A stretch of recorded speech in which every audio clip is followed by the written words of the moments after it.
Welcome to our next module. It's actually the fourth module of our learning series, Understand, Design, Act, Climate Proof Your Supply Chain. This time we're going to hear how to scale up climate smart agriculture. And I would like to especially welcome Elizabeth and Laurence. Elizabeth is from Root Capital, the Senior Social and Environmental Performance Manager, and Laurence is a systems agronomist with IITA. And as moderators today with me is Catherine, and from the Hans-Hermann Stiftung, and myself, of course, from the Global Coffee Platform.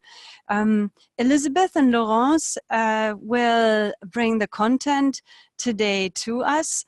And what will we discuss? So today we will look at the challenges of scaling climate smart agriculture, but also listening to a few solutions. And of course, then we will have a question and answer session at the end. If you're not so familiar with Zoom, just a little introduction again. As it is a webinar, you cannot talk easily, but you can raise your hand later in the question and answer session, and we can unmute you, and then you can talk, which you will be very welcome to do so. Otherwise, during the whole webinar, please use the question and answer box and continuously put your questions in there, and we will try to answer them all at the end of the content session. Otherwise, as mentioned, your microphone is silenced. Please also remember that this session is being recorded. Unfortunately, not everyone who registered is available today, so they asked to record these sessions so that they can follow up with them later, because this series is designed as a sequence, which I would quickly like to review one more time. So the path towards collective action, which you see on the right hand, is following and learning through this webinar series, where we already had an introduction with terminology and the challenges. We then moved on to looking at risk profiles and how they look like, what is available. Last time we looked at the tools that are available already and also field tested to address climate smart agriculture. However, there is still a lot of work that needs to be done, and there are gaps. So today we're going to look at scaling, as mentioned already.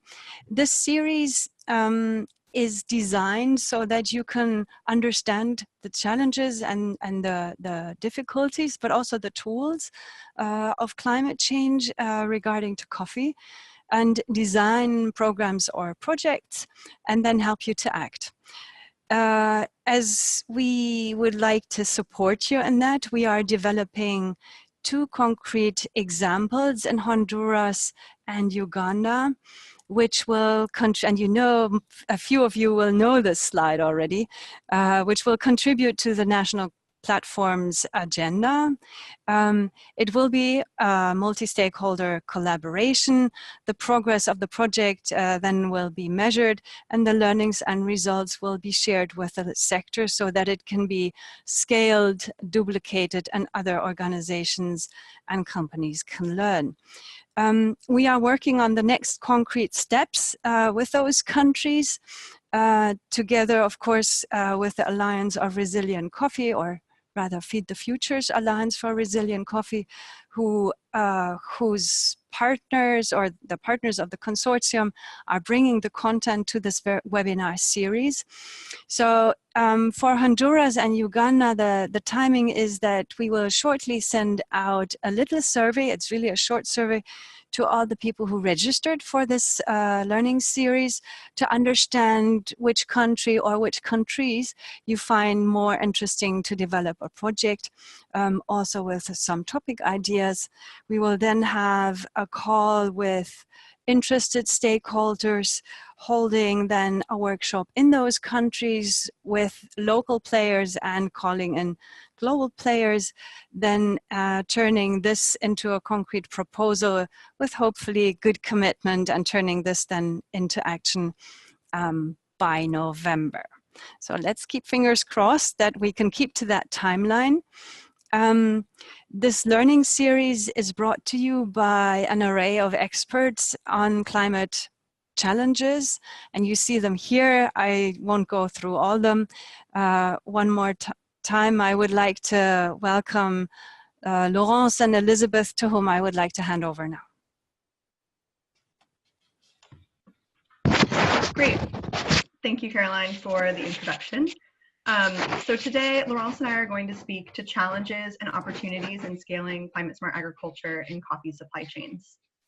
During the last 3 webinars, as you can see here, our colleagues, Catherine, Keely, Mark, and Danielle, have shared a lot of information about what climate-smart agriculture means, how we can start to break down this perhaps overwhelming concept into concrete, practical action steps for specific coffee origins and stakeholders.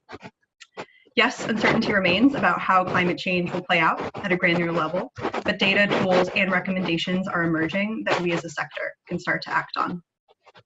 For example, Mark from CIAT showed us maps projecting climate risks for coffee origins around the globe, indicating how coffee lands may shift over the next several decades and where investment is most needed. Catherine from HRNS shared the coffee and climate approach to translating climate risks into likely impacts for coffee farms and identifying appropriate climate-smart practices and strategies. And Danielle talked about World Coffee Research's efforts to dig deeper into the coffee genome to identify or develop climate-resilient varieties that can withstand changing climatic conditions or specific climate hazards. So, given this emerging understanding of climate risks facing coffee and practices or strategies to respond to these risks, why aren't we seeing scaled adoption of climate-smart agriculture across coffee supply chains? That's our starting point for today's discussion. How can we as a coffee sector scale up climate-smart agriculture? We're going to focus on scaling CSA at the farm level, among coffee producers, arguably the most vulnerable to climate change. But of course, all supply chain actors will need to adapt to some extent. To start, Laurence will talk about some of the challenges to scale as context. Then we'll pivot to an exploration of scaling opportunities being tested by members of the Alliance for Resilient Coffee Consortium, touching on both technical scaling mechanisms and finance. Our discussion will surface a few key themes and takeaways. First, going small before we can go big. We must first figure out how to deliver right-sized interventions and finance that actually drive farmer adoption of climate-smart practices in different origins. From that foundation, we can then identify opportunities to scale. Second, the need to consider multiple scaling pathways operating in tandem or in parallel. Of course, we're not here today to tell you that there's one scaling pathway or strategy. There's no silver bullet for a sector as diverse or complex as coffee. We believe progress will require collaboration across the supply chain, with different stakeholders playing different roles according to their expertise and interests. And finally, a reminder to look first at opportunities to leverage existing technical assistance and finance pathways to scale climate-smart agriculture. As a sector, we're already investing at origin. Let's start by thinking about how we can take those investments and make them more climate-smart to achieve scale more quickly and to build climate-smart agriculture into core business practice. With that, I'll hand it over to Laurence to kick us off.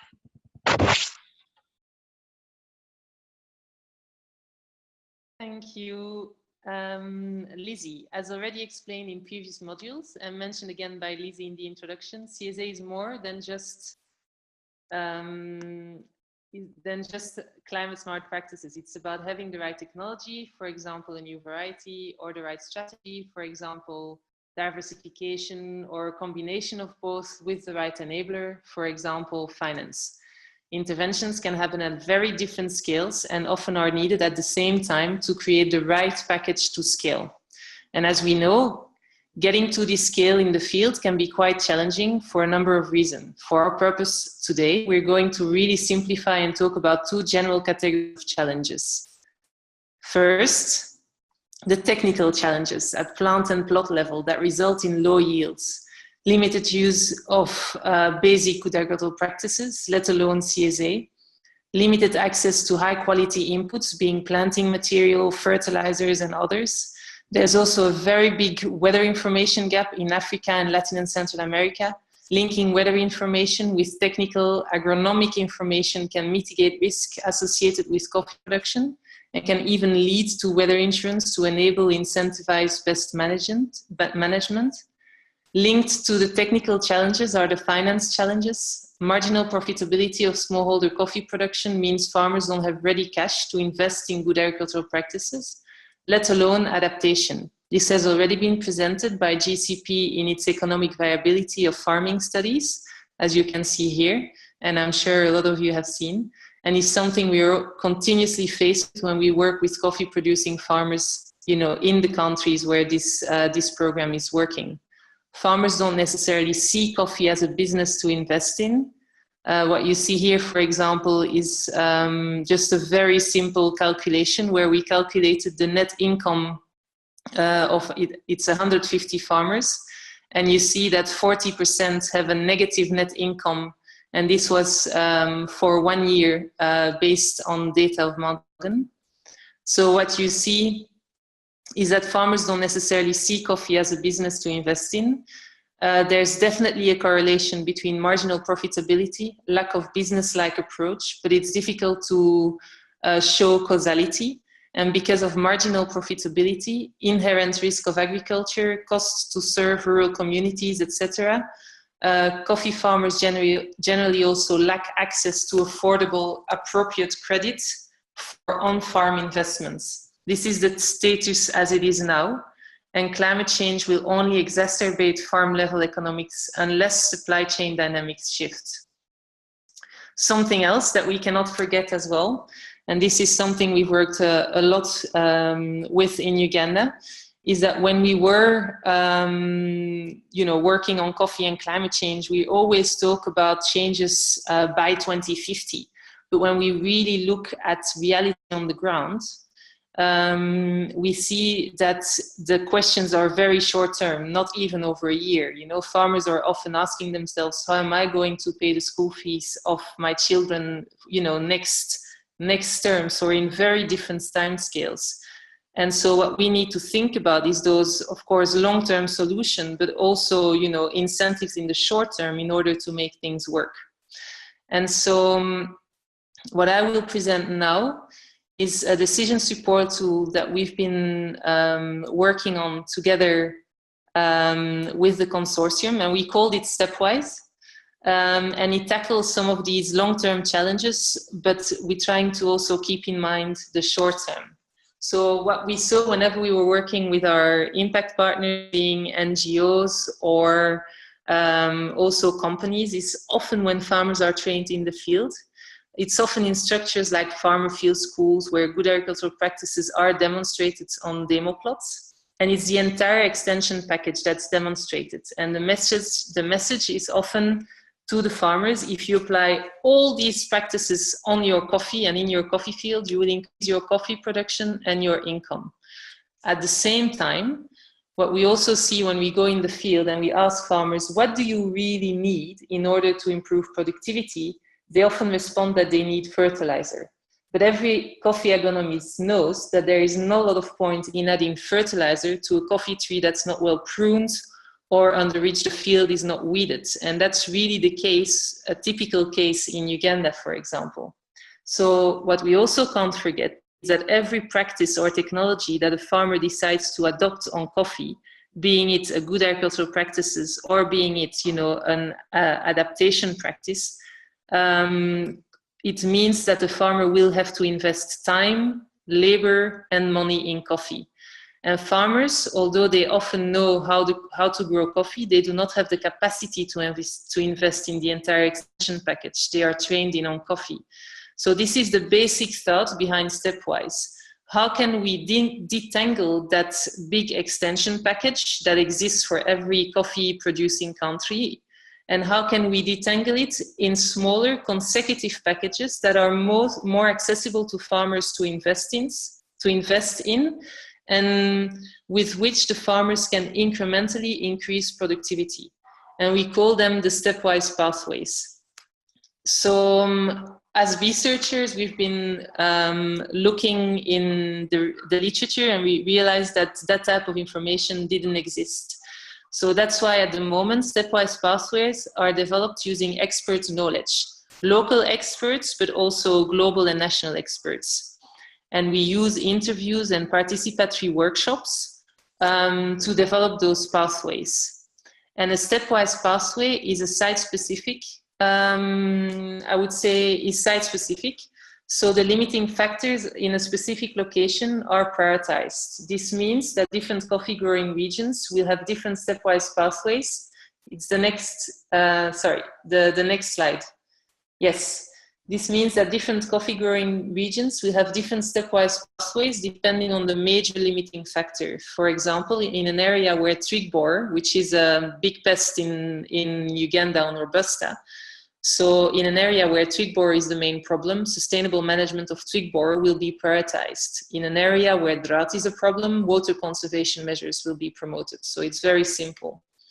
Stepwise pathways are tested in trials and cost-benefit analysis is being done along the pathway. We started in November 2017 in Luwero in Uganda, in a Robusta site, and in Sironko, an Arabica site, also in Uganda. I hope you can see on the photos the differences between the steps, but you have to believe me if you can't see it, but after 6 months of this work we could already see tremendous differences between step 1, which is really basic management, all the way to step 4, which is, you know, the entire extension package. And so whenever we talk with extension agents from our partner organizations, most farmers in Uganda are generally in step 1. To create every opportunity for scaling, we're not developing Stepwise as a research organization alone and providing a finished program to our implementing partners, the companies.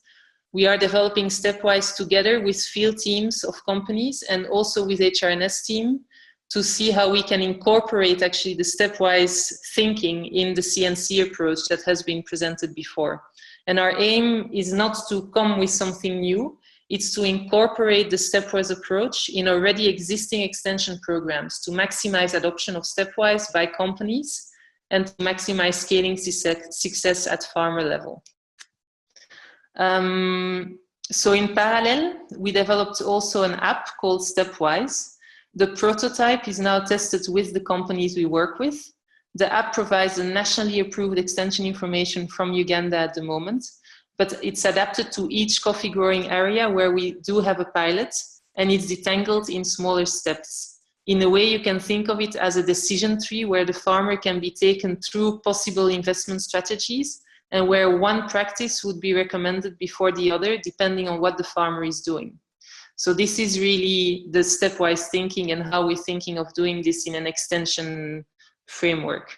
So now that we have presented how technical recommendations can be linked with the investment capacity of smallholder coffee farmers, Lizzie will continue on how finance can be an opportunity for scaling CSA. Great, thank you, Laurence. So as Laurence said, now we come to the persistent question of funding scale.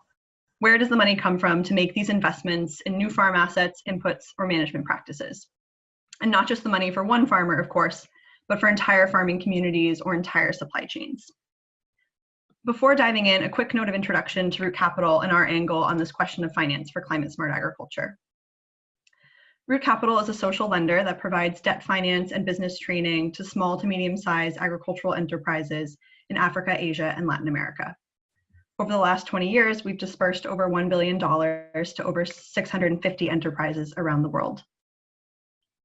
We work with these businesses because they act as engines of impact for vulnerable communities, raising incomes, creating jobs, preserving ecosystems, or building resilience to shocks like climate change. We do not provide finance directly to individual farmers. Over half of our lending goes to the coffee sector. To give you a sense of numbers, last year we lent $95 million to over 150 coffee businesses, a mix of farmer cooperatives and private mills or traders. While most of our lending is in the form of trade credit finance, basically short-term loans to finance the coffee harvest, we also provide some loans for climate smart investments, like the manufacturing and distribution of organic fertilizers, the renovation or replanting of coffee farms, or the purchase of clean technologies. So now back to the question of funding mechanisms for scaled CSA. First, I just want to emphasize that just as there's no one-size-fits-all package of climate-smart practices for coffee, as we just heard about from Laurence, there's no one-size-fits-all financing solution for climate action. Indeed, the two are connected because different types of investments require different funding models. This is true even if we just look at farm-level investments, let alone investments at other parts along the supply chain. To succeed, as Mark, Catherine, and others have mentioned, we will need a supply chain approach with different actors providing different types of finance according to their interests, their risk tolerance, and the capital available to them. In broad strokes, we can think of different types of finance mapping to the climate risk gradient that Mark and others presented in earlier webinars. Where climate risks are lowest, where we're looking at incremental adaptation over time, existing concessional and perhaps even commercial financial products likely apply. Here, we're dealing more with known practices like soil fertility management, and the challenge comes more from achieving scale in challenging markets than providing new financial models. We may still need concessional capital, and by concessional, I mean capital accepting below market returns, for two reasons. First, providing finance of any kind within coffee origins is costly and risky due to the risks inherent to agriculture and to emerging economies. Second, the uncertainty surrounding climate change increases the risk of finance at origin, as we can't know for sure whether or how investments today will play out as the climate shifts. As climate change risk and uncertainty increases, as we enter the realm of systemic adaptation, where more dramatic change or more innovation is needed, we'll likely enter squarely into the concessional finance space. And when we get to transformational adaptation at the bottom of the slide, where farmers may need to move out of coffee entirely, we're probably looking at philanthropic and government funding, given the even higher costs and risks associated with transformation. The exception may be where there are opportunities for coffee farmers to transition to other high-value crops, like cocoa. In these cases, buyers in the new crop may be interested in investing to secure future supply. Certainly, this is a very complex landscape, but the good news is that we don't need to start from scratch. As Mark from CIAT mentioned during his webinar last month, climate-smart agriculture doesn't mean throwing out everything we've been doing. It means reevaluating what we're doing and how, with an eye towards climate change. And I think the same is true for finance. As a coffee sector, we have existing financial products we can bring to bear, redirecting them to better serve climate-smart objectives. We should first think how to leverage our existing tools, and then innovate where there are gaps. To make this more concrete, I'm going to share a few bright spots in the climate-smart finance landscape, examples of financial tools that are driving adoption of climate-smart practices or strategies with potential to scale. I'm going to focus on finance to and from coffee enterprises because that's where Root Capital has experience. As I mentioned earlier, Root Capital provides credit to small to medium-sized rural enterprises like coffee cooperatives because these enterprises are a force multiplier, a scale distribution channel for critical services to otherwise disaggregated, hard-to-reach farmers. This is particularly true in the specialty coffee sector, where farmer cooperatives and small private traders or mills are often the primary or only source of technical assistance, inputs, and credit for smallholder coffee farmers. Certainly, I imagine this is not news to folks on the phone today, as many of us work in partnership with these types of origin enterprises. So I propose that any discussion of finance for CSA first look at the finance already flowing to and through these enterprises at the base of global coffee supply chains. I'm going to discuss 3 different investment pathways. Let's start with finance flowing directly from the enterprises to smallholder farmers. First, let's not overlook non-cash investments in farmers. If I can have the next slide, please. Again, most coffee enterprises in the specialty space provide ongoing technical assistance to farmers, usually a combination of on-farm visits and group training events, perhaps complemented by subsidized or even free distribution of key inputs like seedlings or fertilizers. In Root Capital's coffee portfolio, for example, over 90% of businesses provide some sort of technical assistance to farmers. Collectively, these enterprises are investing millions each year in the promotion of good agricultural practices. Now, we as a sector know that the technical assistance provided by coffee enterprises at origin is not always as effective as it could or should be. Technical teams are often too small to reach every farmer each year, or they promote the same message without recognizing farmers' different needs. And certainly, most enterprise programs remain focused on good agricultural practices without a climate-smart lens. But what if we could help enterprises redirect their ongoing technical assistance spend to focus on climate-smart practices and strategies?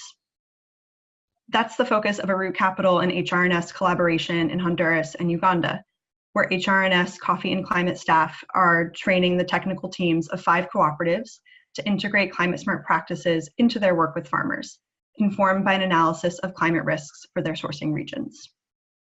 The idea is that after an initial investment by HRNS and Root Capital to build cooperative knowledge and capacity, these businesses can take the coffee and climate approach forward on their own, redirecting their ongoing technical assistance dollars for years to come. Currently, we're focused on the, actually, if you could go back one, Caroline. Thanks. Currently, we're focused on the creation of demonstration plots, testing and showcasing different climate-smart practices, like the cover cropping and temporary shade that Catherine mentioned during the last webinar. Of course, the idea of demo plots isn't new. Many of the co-ops already have demo plots as part of their technical assistance programs. What's new is the focus on targeted climate-smart practices versus general good practice, and the focus on testing emerging solutions to climate change in farmers' own fields, so they can really see how these practices work in their own context. Another example is helping enterprises make their spending on inputs more climate-smart. Some coffee enterprises make their own organic fertilizers or other soil amendments, which they then distribute to farmers. But there's often a disconnect between the inputs provided by the enterprise and what farmers' soils need. Root Capital helped several co-ops in Central America and Mexico analyze farmer soil profiles to identify common nutrient gaps, and then compared those gaps to the nutritional profile of the inputs provided by the cooperatives. In every case, we saw a significant mismatch. Mostly enterprise inputs weren't addressing micronutrient needs critical to soil health and coffee productivity. With this new information, enterprises could redirect the tens of thousands of dollars they spend on inputs each year into fertilizers and amendments that actually target farmer needs, better solving for the productivity pillar of climate-smart agriculture while continuing to promote low-carbon management practices like organic fertilization. Second, let's look at finance from coffee enterprises to farmers, so actual credit in this case. Many coffee enterprises, farmer co-ops in particular, manage internal credit funds, basically small microcredit operations for farmers.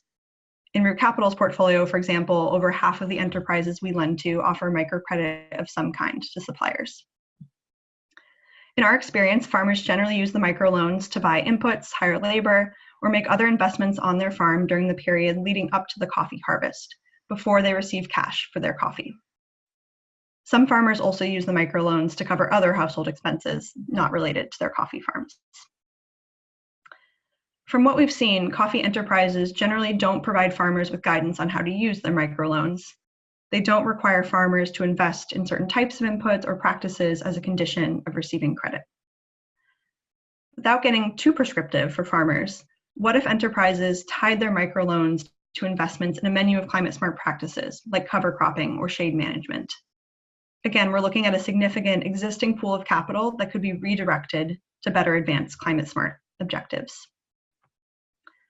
As one example, Root Capital provided several coffee cooperatives and mills in Latin America with long-term loans for farm renovation or replanting in response to an unprecedented outbreak of coffee leaf rust exacerbated by climate change. The businesses used our loans to inject new capital into their internal credit funds. This allows us to provide capital at scale, ranging from several $100,000 to several $1 million per loan, which the enterprise then distributed to farmers in the amount farmers needed, which are microloans of a few $1,000s. Under this renovation lending push, we dispersed over $7 million to 9 coffee enterprises, reaching just shy of 1,000 farmers, renovating almost 1,800 hectares. Renovation and rehabilitation continues to be a priority for climate-smart coffee, particularly when it uses more climate-ready varieties, as Danielle from World Coffee Research discussed last webinar. Funding through the internal credit funds of strong cooperatives represents one scaling pathway. For those interested in a deeper dive on coffee renovation finance, I'd encourage you to read through the Renovation and Rehabilitation for Resilient Coffee Farmers Guidebook, which was developed by Dahlberg Advisors with support from USAID on behalf of the Sustainable Coffee Challenge. We've included a link in the resources section of this deck. So zooming out a bit, coffee enterprises in turn receive finance from a number of supply chain partners, again, presenting opportunities to leverage existing funding streams to promote CSA. Let's look first at financial institutions. Social lenders like Root Capital, local development banks, and other financial institutions provide coffee enterprises with credit to purchase equipment or inputs or to build infrastructure, like wet mills or warehouses. Such lenders could finance investments that promote climate-smart strategies, such as covered solar dryers for areas where increasingly variable rains threaten the drying process, irrigation for enterprise coffee nurseries, or more water-efficient processing equipment in regions threatened by drought. But it's important to note that this type of capital expenditure finance, loans for fixed assets rather than for ongoing business operations, is risky, particularly for investments in new technology or activities without a proven track record. As a result, few financial institutions currently offer this type of credit to coffee enterprises at origin. Root Capital, for example, only offers capital expenditure loans to our strongest, most established borrowers. To scale climate-smart capital expenditure loans for coffee enterprises, we as a sector need more information on the costs and benefits of these kinds of investments to identify where there's a business case for lenders. That's one of the reasons Root Capital sees value in a consortium like the Alliance for Resilient Coffee, which brings us together with technical experts who can provide more details on climate-smart investment needs and eventually the costs and benefits of these investments to inform our own lending activities. Once we have that data, lenders will likely still need concessional capital or de-risking mechanisms like loan guarantees to protect lenders willing to be innovative and support novel climate-smart investments. And finally, there's a role for buyers as well. Buyers, of course, inject the most capital into the supply chain through their purchasing activities. Purchasing agreements include financial incentives for different outcomes or activities, like price premiums for organic or fair trade certification or for quality. Buyers could consider adjusting their price premium models to reward climate-smart agricultural investments that they deem important. In this way, they could both incentivize and resource enterprises and ultimately farmers to adopt these practices. This financing model is also really interesting and has the advantage of baking climate-smart agriculture into the cost of doing business, encouraging ongoing use of practices to build long-term resilience. The roaster counterculture gives us an example of what an adapted price premium model could look like. They have a model that incentivizes farmer practices correlated with quality. Like many buyers, counterculture has provided suppliers with a price premium based on their coffee's cupping score. Over the years, however, they recognize that cup quality depends on many factors, some of which rest with the farmer and some of which are beyond his or her control. So counterculture wanted to shift some of the risk of these negative externalities from their suppliers while still sending a strong incentive for quality. So they recently started basing their quality premium on supplier use of management practices linked to higher cup quality rather than just the resulting cup score. This model also allows counterculture to ask suppliers to change certain practices linked to quality and flavor profile without increasing the risk for suppliers. For example, counterculture has asked certain suppliers producing washed coffees to experiment with natural processing practices. And it's agreed to base suppliers' quality premium on the adoption of these new processing practices along with other management practices rather than the resulting cup score. In this way, the company de-risks innovation for its suppliers while opening up some interesting new flavor profiles for its business. This type of premium model for specific management practices or premium for innovation could be redirected to incentivize climate-smart practices and resilience, leveraging the significant resources of traders and roasters to scale climate-smart agriculture across supply chains. So to wrap this all up and get to your questions and comments, As we gain a better understanding of what CSA means at the farm level in different geographies, we're now at a place where we can start to consider scale as a sector. Scale will never come from one strategy or pathway, but rather a network of efforts working at different points across the supply chain.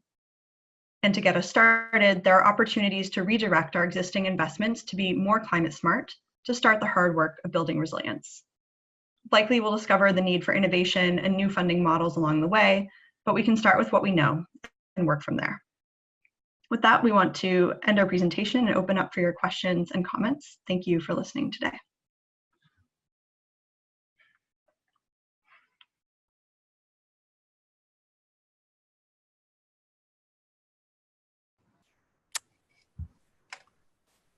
Great, Yeah. thanks, Lizzie. Oh, go ahead, Caroline. Yeah, thank you very much. A lot to take in. Thank you very much. If you have any questions, please either raise your hand and we can unmute you, or put your questions in the Q&A box. We're ready to answer your question. I know it was quite a lot of information to take in. So please take a minute and think what you're most interested, or where you would like to hear a little bit more, understand better. And then Elizabeth and Laurence and Kate, myself, we will answer as best we can.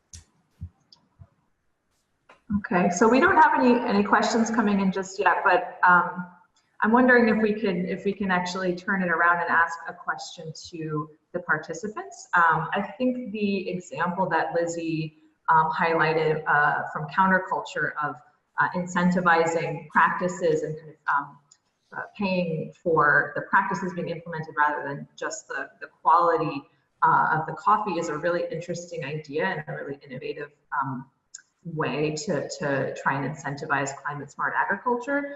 But I'm curious, for those of you that are members of the private sector on the call, if that seems like something that you would be willing to try within your supply chain, or kind of what the challenges might be with that. Just curious if anyone had reactions to that idea.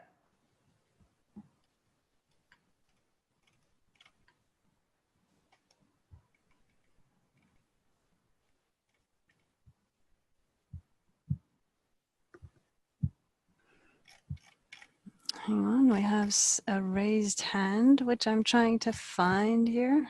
No, Yeah, lowered again. Hey, Coburn from Equal Exchange.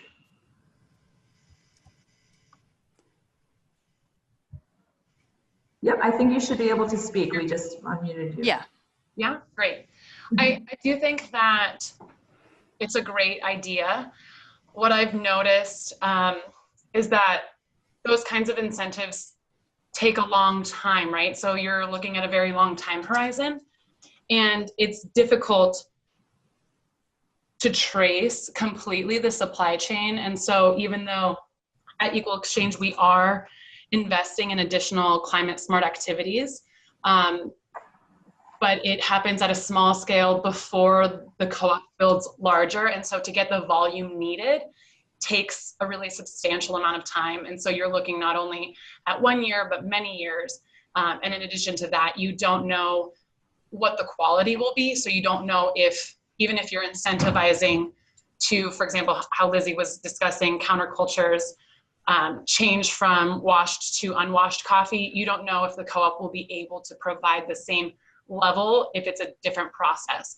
So there's just a lot of unknowns, and as a purchaser, you still have to have the volumes needed to then sell. So it's a difficult situation to manage. I think it's a great idea, but much easier said than done.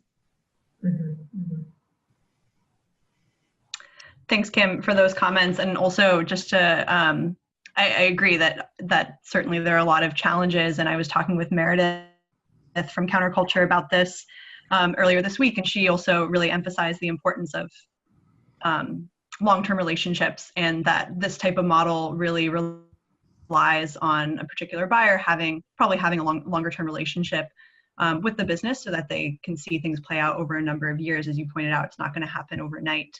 I also think you raise a really good point that there's still a lot that we need to learn about the benefits of particular climate practices. There's a lot, we now have a better sense of what those practices might be, but we still need to have better information about what the implications are for productivity, for quality, for a number of other factors and different origins. And again, that's where I really see value in groups like the Alliance for Resilient Coffee, where we are trying to bring together the research community, the finance community, the buying community to get to some of these answers. We're definitely not there yet, but that's the hope of some of the work of World Coffee Research, for example, with their on-farm technology trials, of some of the demonstration plots that HRNS is doing now and has been doing for years, is to get more of that information. So buyers like Equal Exchange and Counterculture and others can actually make informed decisions and not just be kind of flying blind and operating on trust, which is obviously hard when you're running a business. Definitely. One of the other things that I don't know if I'm still on mute. Nope, we can hear you. Okay. The other thing I would mention that I also agreed with what you said, Lizzie, is that looking at CSA angle from a financing perspective, and even though I know that Root does this with their due diligence, I've noticed that there's a lot of social lenders out there who aren't as diligent about this. And so that is because there's an ever evolving number of financiers. And I think this is a main point, that as we can kind of broaden the sector understanding, that hopefully additional lenders that come in that want to do this really awesome work understand the different kind of perspectives on climate and other things. So that's great. Thanks for your comments.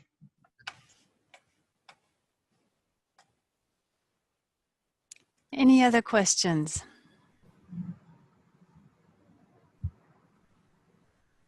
I'd like to raise a Laurence. Laurence, you had shared that slide that showed the several different places where you are not just testing out the stepwise investment pathways approach, but really collaborating with different actors, including several coffee companies. And I was wondering if you could talk a little bit about kind of what the experience has been working with coffee companies and what you see that they find appealing about the stepwise approach. Okay, thanks. There's a lot of interest in the trials as a training tool, I would say, and in the app for two different reasons. So whenever we talk with extensionists of the companies, but also of NGOs working together with the companies, what we see is that it's a lot of these people from the sector have seen quite a lot of coffee, but they never really see how you can, like on a very small area, through the trials, you know, how you can actually see coffee improving through the steps. And so some of our partners even go and look at those demos or trials together with farmers, and they go and they talk about step 1 farmers, step 2 farmers, and have a whole discussion and learning around how to get from one step to the next. And sometimes also that it's just good that you never get at step 4 and that you're actually quite happy in step 2 or step 3. So that's something that we're learning quite a lot of, and I think it's also quite easy to incorporate in existing extension programs. It's just about redesigning the demos that are already planned. So that's the one thing. And then there's a lot of interest in the app. When we developed the app, we really had the thought of getting information, and it's like recommendation and technical information from the extensionist or from us to the farmer. But what we realized, and something that we built in the app and that has a lot of interest from our partners, is that it also has a layer where you can get information back from the farmer to us. So it can be linked to already existing databases, and this is something that we are working on. And so the idea then is that you can really follow some farmers or some trials depending on the resolution where you want to work, and it really brings that into the app. So there's that data component that companies are very interested in as well.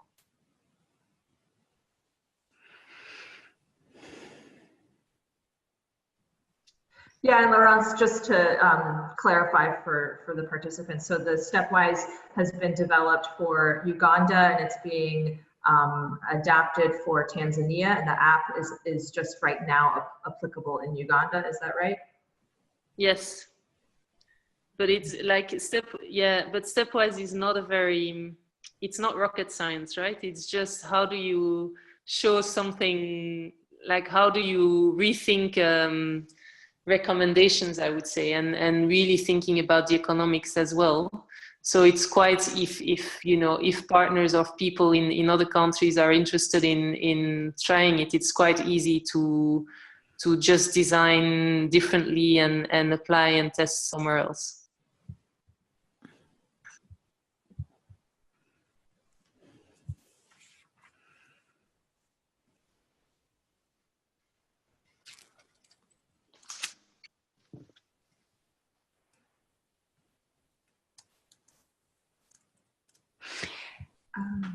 I saw another hand raised and now it's disappeared. So I'm not sure if there was another question coming in. Okay. Is this app the one that is going to be implemented in Brazil, or is it different? Is it completely developed? So I'm not familiar with an app in Brazil. I don't know, Laurence, if you've heard of a similar sort of app. Yeah, I think I can come in here Okay. because I would think it relates to that. That in Brazil there is the coffee sustainability curriculum, which really encompasses good agricultural practices, sustainable good agricultural practices, and they are now doing tests with an app to see the adoption rate at farm level. So I think that was the app someone was now mentioning, but that's a different app you're talking about. Yeah. Okay. Okay. So I hope that clarified this question. Any other questions?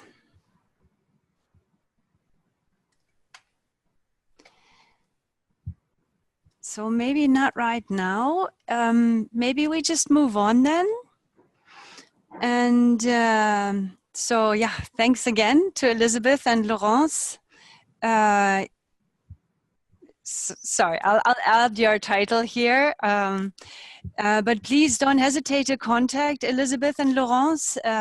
You find their email addresses here. If you have any further questions, let's look at the series. So today we have looked at scaling. Next time it will be how do I know my investments are working? There's a lot of interest in addressing climate change, of course. There's a lot of money being put into it to address it, to resilience, to adoption. But of course, then you would also like to understand, is it really working? So this will happen then in September. We have a little summer break here in August. But we will also shortly send out this little survey where we will try to understand where your interest lies with the two countries, Honduras and Uganda, and which topics could be of interest to you, and get back to you in a call with the interested people to develop a proposal there further. But the next one is in end of September. So I hope you all enjoy your summer holidays. And last but not least, thanks again to everyone, to our presenters, and also for you to taking the time today to listen in. If you have any further questions, you might as well also contact Keely, Catherine, or myself. And then I look forward to seeing you in September, wishing you great summer holidays or a break and good weather with that. And with that, I say goodbye to everyone.